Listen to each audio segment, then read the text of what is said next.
As journalists, it's important to strive to earn the viewer's trust, especially when there's so many sources to get your news. So that's why today, a longtime New York Times reporter stopped by the Congregation Beth Israel to explain why journalists need to be accountable and respected during the fake news era. Marissa Cummings has the story. Members of Congregation Beth Israel asked former New York Times correspondent and editor Steve Weisman to shed some of his wisdom. Chris Adler was one of those members.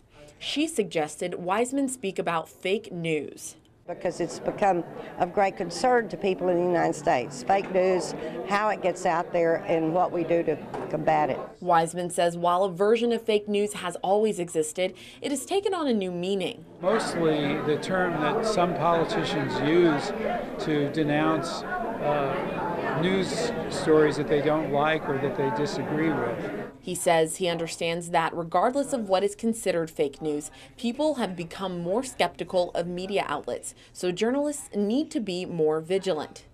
It's important for all journalists to earn and perhaps regain the trust of Americans by working harder than ever to make sure that their facts are right. He says the New York Times is demonstrating that now more than ever.